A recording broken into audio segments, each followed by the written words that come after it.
Hello বন্ধুরা, নমস্কার, আদাব, আসসালামু আলাইকুম। উত্তম রিয়াকশন ইউটিউব চ্যানেলে আপনাদের সবাইকে স্বাগতম। আমি উত্তম আছি আপনাদের সাথে। বন্ধুরা, আজ যে ভিডিওতে রিয়াকশন দেব সেই ভিডিওটি নেওয়া হয়েছে ইনফোটল্ক বিডি চ্যানেল থেকে। ভিডিও টাইটেল হচ্ছে ঢাকার পাতালপুরীতে নতুন শহর, 3 ঘন্টার পথ পাড়ি 24 মিনিটে, ঢাকা ফার্স্ট আন্ডারগ্রাউন্ড রেল। বন্ধুরা, আপনারা যদি চ্যানেলে নতুন হয়ে থাকেন তাহলে চ্যানেলটি সাবস্ক্রাইব করে আমার পাশেই থাকবেন, বেল আইকন অন করে অল করে রাখবেন পরবর্তী ভিডিওর নোটিফিকেশন পাওয়ার জন্য। অলরেডি যেসব বন্ধুরা চ্যানেলটি সাবস্ক্রাইব করেছেন তাদের প্রতি রইল অসংখ্য ধন্যবাদ। ভিডিওটা ভালো লাগলে একটা লাইক করবেন, শেয়ার করে আপনার বন্ধুদের দেখার সুযোগ করে দেবেন। কমেন্ট সেকশনে লিখে অবশ্যই জানাতে পারেন আপনারা কোন ধরনের ভিডিওতে রিয়াকশন চান। আমি চেষ্টা করব সেই ধরনের ভিডিওতে রিয়াকশন দেওয়ার। বন্ধুরা, অরিজিনাল ভিডিওর লিংক আমার ডেসক্রিপশনে মেনশন করা থাকবে, আপনারা চাইলে চ্যানেলটি ভিজিট করতে পারেন এবং চ্যানেলের ভিডিওগুলো দেখতে পারেন। তাহলে চলুন বন্ধুরা, সময় নষ্ট না করে ঝটপট ভিডিওটা দেখি। আর ভিডিওর শেষে অবভিয়াসলি আমার ওপিনিয়ন থাকবে।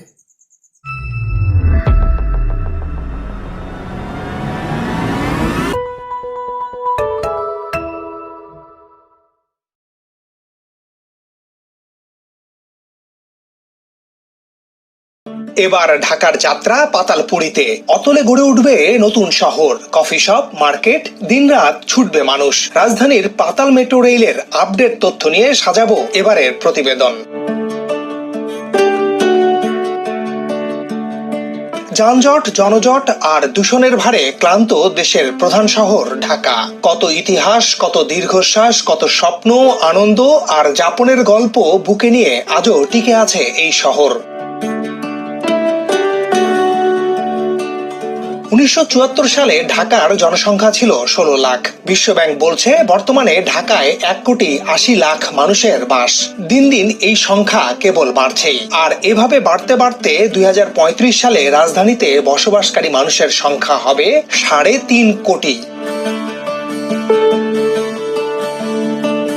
এমন বাস্তবতা বিবেচনা করে একটি বসবাসযোগ্য রাজধানী গড়ে তুলতেই নেওয়া হয়েছে বিশদ অঞ্চল পরিকল্পনা, ইংরেজিতে যাকে বলে ডিটেইল এরিয়া প্ল্যান বা সংক্ষেপে ড্যাপ। 2016 থেকে 2035, 20 বছর মেয়াদী হচ্ছে ড্যাপের সময়কাল। এজন্য ঢাকা, নারায়ণগঞ্জ ও গাজীপুর জেলার প্রায় 1528 বর্গ কিলোমিটার এলাকা নিয়ে একটি আধুনিক, দৃষ্টিনন্দন ও বসবাসযোগ্য মেগাসিটি গড়ে তোলার জন্য যা যা দরকার সব থাকছে ড্যাপে। শুরুতে ড্যাপের প্রসঙ্গ টেনে আনার কারণ হচ্ছে এর সাথে জড়িয়ে আছে পরিবহন পরিকল্পনাও। 2035 সাল পর্যন্ত রাজধানী ঘিরে যে মহাপরিকল্পনা, তাতে দেখা যায় রাজুকের নিয়ন্ত্রণাধীন এলাকার সীমানা উত্তরে সমগ্র গাজীপুর সিটি কর্পোরেশন এলাকা, দক্ষিণে নারায়ণগঞ্জ সিটি কর্পোরেশন এলাকা যা ধলেশ্বরী নদী দ্বারা বেষ্টিত, পশ্চিমে সাভারের বংশী নদী এবং পূর্বে কালীগঞ্জ, রূপগঞ্জ যা শীতলক্ষ্যা নদী এবং দক্ষিণ পশ্চিমে কেরানীগঞ্জ দ্বারা বেষ্টিত রাখা হয়েছে। আর এই বিশাল অঞ্চলকে মেট্রো রেলের আওতায় নিয়ে আসার পরিকল্পনা বাস্তবায়নের দিকে এগিয়ে যাচ্ছে সরকার।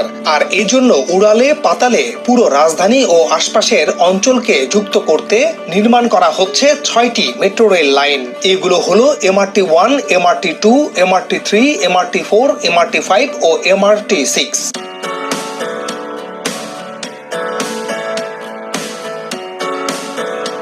এর মধ্যে MRT2 যা সাভার ইপিজেড থেকে শুরু হয়ে কমলাপুর পর্যন্ত যাবে, কেবল সেটির কাজ শুরু হতে দেরি আছে। কিন্তু বাকি 5টি লাইন 2030 সালের মধ্যে নির্মাণ শেষ করার লক্ষ্যে কাজ করছে সরকার।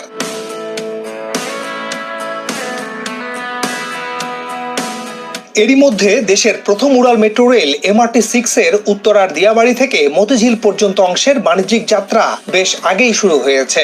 আগামী বছর কমলাপুর স্টেশন পর্যন্ত চালু হবে ইনশাআল্লাহ। এর মধ্যে MRT1 ও MRT5 এর নর্দার্ন রুটের কাজও শুরু হয়ে গেছে। আমাদের আজকের প্রতিবেদনে দেশের প্রথম পাতাল রেল MRT1 এর বিষয়ে বিস্তারিত থাকছে।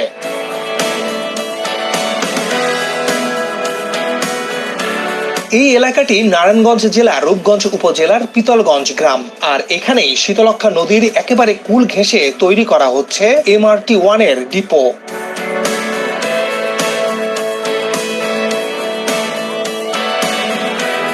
মেট্রো রেল প্রকল্পের সবচেয়ে গুরুত্বপূর্ণ কাজ হচ্ছে ডিপো প্রস্তুত করা। এর আগে যখন MRT-6 নির্মাণ করা হয় তখন উত্তরার দিয়াবাড়িতে ডিপো উন্নয়নের কাজ সবার আগে শুরু হয়। বর্তমানে এই ছবিটি দেখার পাশাপাশি 2022 সালের ডিসেম্বরের ছবিগুলো একটু দেখুন। চারপাশে থই থই পানি, ঘরবাড়ি ছিল, আজ সেখানে ধুধু অবস্থা। বালু ফেলে সমান করে সেখানে অবকাঠামো নির্মাণের উপযোগী করে গড়ে তোলা হচ্ছে।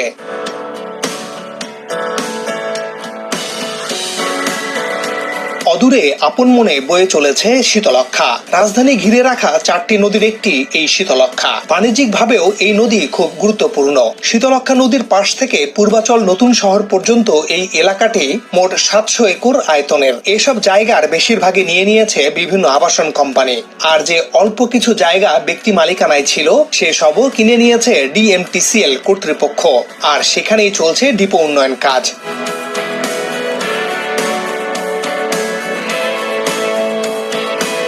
ডিপো এমন একটি জায়গা যেখানে মেট্রো রেলের যন্ত্রপাতি, যানবাহন সহ বিভিন্ন উপকরণ রাখা হয়। সাধারণত মেট্রো রেলের জন্য জাপান থেকে মালামাল আসবে সমুদ্র পথ হয়ে, এরপর মালামালগুলো মোংলা বন্দর থেকে নদী পথে আসবে ডিপোতে।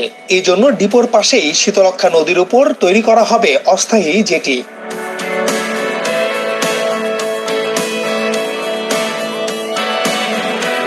আসার কথা হচ্ছে আসছে জুন থেকে MRT-1 এর মূল অবকাঠামোর কাজ শুরু করতে যাচ্ছে DMTCL। আর সেই কাজ শুরুর আগেই ডিপোটিকে বেশ ভালোভাবে তৈরি করতে হবে, কারণ মূল কাজের জন্য যে যন্ত্রপাতির প্রয়োজন হবে সেটি আসবে মূলত বিদেশ থেকে।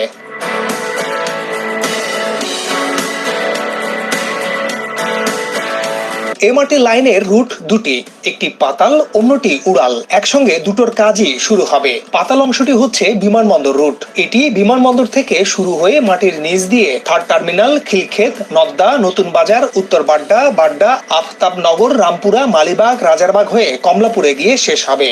এই রুটের দৈর্ঘ্য হবে 19.87 কিলোমিটার। এই রুটে সর্বনিম্ন 2 মিনিট 35 সেকেন্ড পর পর ট্রেন চলবে। মোট স্টেশন থাকবে 12টি। সবগুলো স্টেশনই থাকবে মাটির নিচে।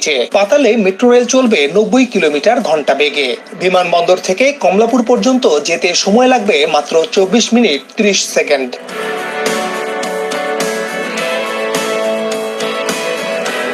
আরেকটি রুট হবে পূর্বাচল অংশে। রাজধানীর নতুন স্যাটেলাইট শহর গড়ে উঠছে পূর্বাচলে। এরই মধ্যে 300 ফিট সড়ক পুরোপুরি প্রস্তুত হয়ে গেছে।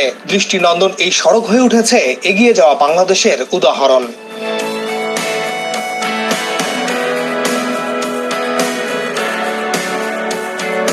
এই পথে মোট 9টি স্টেশন থাকবে। বিমানবন্দর থেকে অথবা কমলাপুর থেকে পাতাল মেট্রো রেলে এসে নতুন বাজার অথবা নদ্দা থেকে রুট চেঞ্জ করে পূর্বাচল রুটে আসা যাবে। নদ্দা ও নতুন বাজার স্টেশন থাকবে পাতালে, এবং এই দুটো স্টেশন যাত্রীদের রুট পরিবর্তনের জন্য একটি ইন্টারচেঞ্জ হিসেবে ব্যবহার করা হবে। পূর্বাচল রুটের স্টেশনগুলো হবে নতুন Bazar, Nadda, Joar Sahara, Boalia, Mastul, Sheikh Hasina cricket stadium, Purbachal centre, Purbachal Purba, Purbachal terminal এবং পিতলগঞ্জ ডিপো। পুরো এই পথের দৈর্ঘ্য হবে 11.37 কিলোমিটার। এই পুরো অংশটি হবে উড়াল। উড়ালে মেট্রো রেল চলবে ঘন্টায় 100 কিলোমিটার গতিতে। এই রুটে সর্বনিম্ন 4 মিনিট 40 সেকেন্ড পর পর ট্রেন চলবে বলে পরিকল্পনা সরকারের।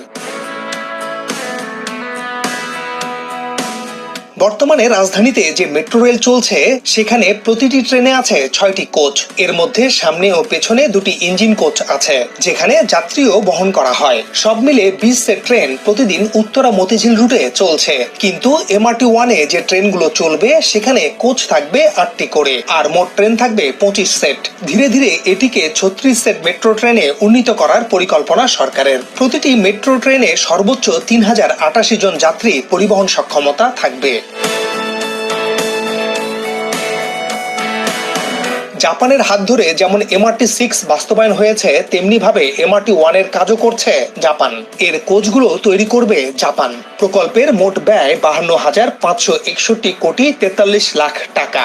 এর মধ্যে Japan international cooperation agency JICA প্রকল্প সহায়তা দিচ্ছে 39,450 কোটি 32 লাখ টাকা, আর বাংলাদেশ সরকার দিচ্ছে 13,111 কোটি 11 লাখ টাকা। 2023 সালের 2 ফেব্রুয়ারি ডিপো উন্নয়ন কাজের মাধ্যমে শুরু হয় MRT-1 এর আনুষ্ঠানিক যাত্রা। তবে মাঝে কিছুটা সংশয় ছিল, বিশেষ করে বিশ্ব মন্দার এই সময়ে এসে এত বড় একটি প্রকল্প বাস্তবায়ন কতটা আর্থিক ঝুঁকি তৈরি করতে পারে তা নিয়ে সংশয় ছিল। এছাড়া সরকার পুনরায় ক্ষমতায় আসবে কিনা তার জন্য নির্বাচন পর্যন্ত অপেক্ষার প্রয়োজন ছিল। সব সংকট কাটিয়ে এই প্রকল্পে অর্থায়নে জাপান তাদের কথা রেখেছে। ফলে আসছে জুনে মাটির নিচ দিয়ে মেট্রো রেল তৈরির মূল কাজ শুরু হতে যাচ্ছে।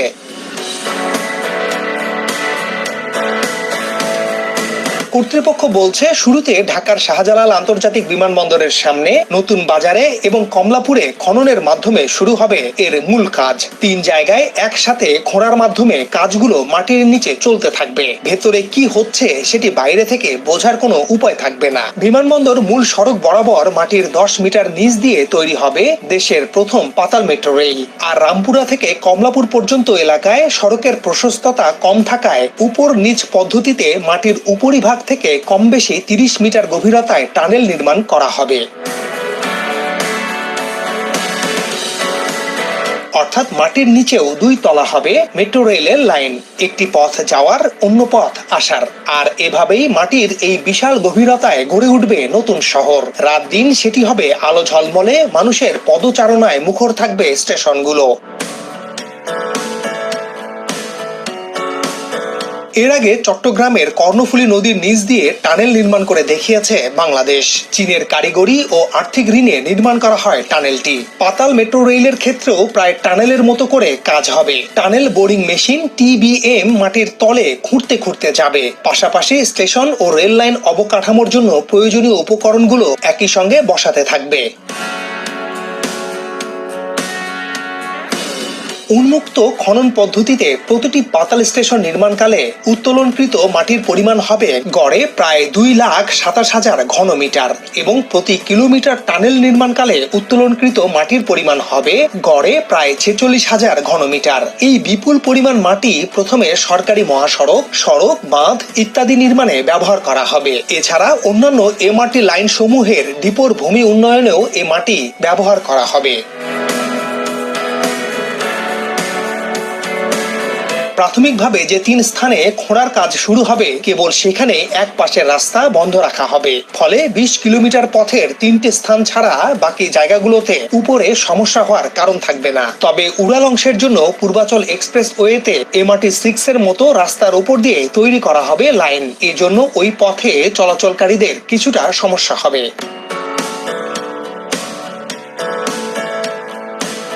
সরকারের অন্যতম অগ্রাধিকারমূলক প্রকল্প এটি। সরকারের প্রাথমিক লক্ষ্য ছিল 2026 সালের 31 ডিসেম্বরের মধ্যে MRT-1 চালু করা। তবে নানা কারণে এরই মধ্যে 1 বছর পিছিয়ে গেছে। সেক্ষেত্রে 2027 সালের মধ্যে পাতাল মেট্রো রেলে চড়তে পারবে রাজধানীবাসী। পাতালে ঢাকার নতুন শহর ঘিরে ব্যস্ত নগরবাসীর স্বস্তি ছড়িয়ে থাকবে পুরো নগর জুড়ে। প্রতিদিন 8 লক্ষ যাত্রী যাতায়াত করতে পারবেন MRT-1-এ। এর ফলে রাজধানীতে সড়কের উপর চাপ অনেক কমবে। মেট্রো রেলের মতো স্মার্ট গণপরিবহনের কারণে প্রতিযোগিতায় টিকতে না পেরে ফিটনেসবিহীন গাড়িগুলো রাস্তায় চলবে না। জীবাশ্ম ও তরল জ্বালানির ব্যবহার কম হবে। ঢাকা মহানগরীর জীবনযাত্রায় ভিন্ন মাত্রা ও গতি যোগ হবে।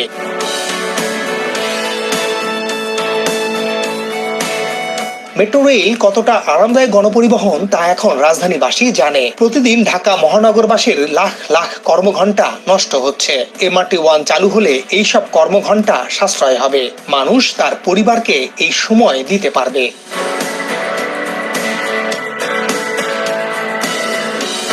প্যারিস যদি হয় শিল্পের শহর, কলকাতা যদি হয় তিলোত্তমা, তবে ঢাকাও আমাদের প্রাণের শহর। এ এক আশ্চর্য চোরাটান হৃদয়ের। উড়ালে পাতালে বিশ্বমানের হয়ে উঠুক আমাদের প্রিয় রাজধানী, এই কামনা করি।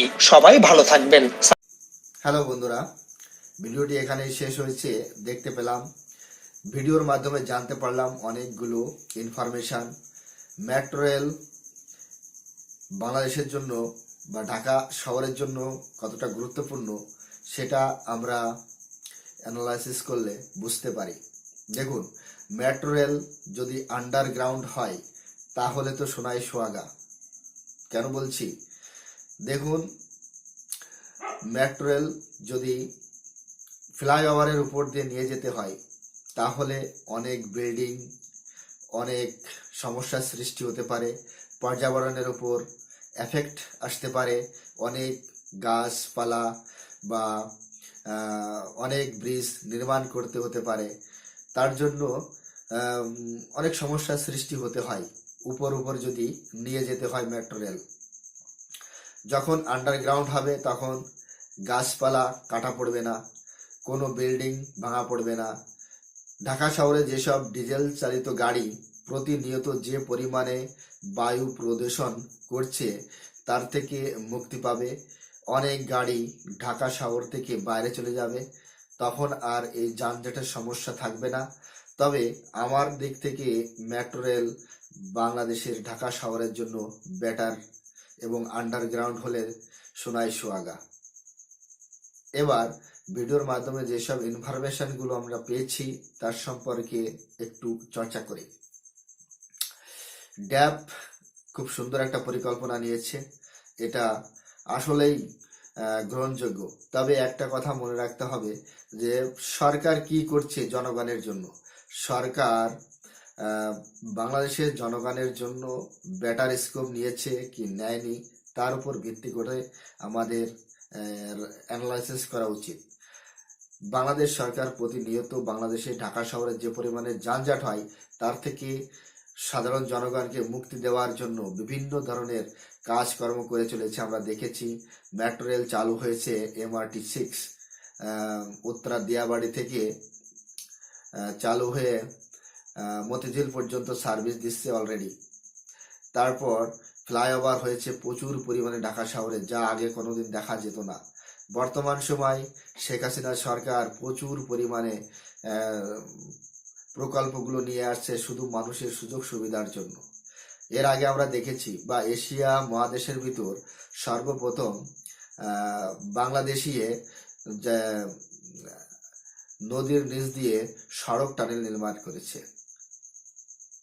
আর রেলের দিক দিয়ে এশিয়া মহাদেশে সর্বপ্রথম ভারত হুগলি নদীর নিচে দিয়ে rail tunnel, metro rail tunnel নির্মাণ করেছে অলরেডি, সেটা সার্ভিস দিচ্ছে।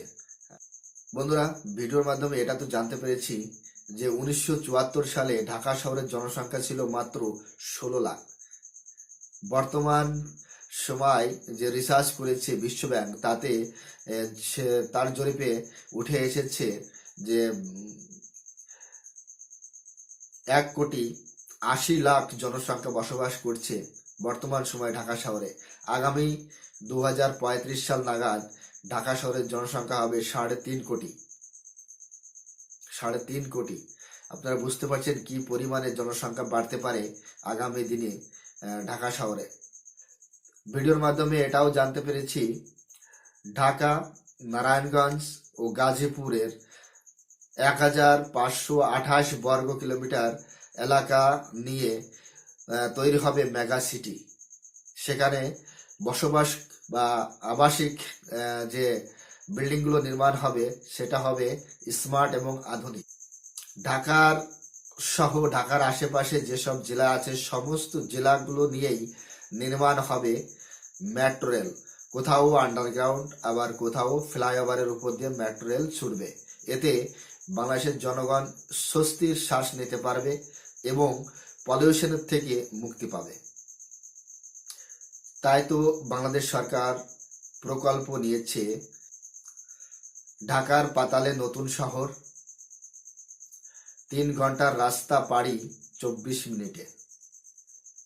এর জন্য নির্মাণ হচ্ছে MRT 1। MRT 2 তার কাজ একটু লেটে শুরু হবে।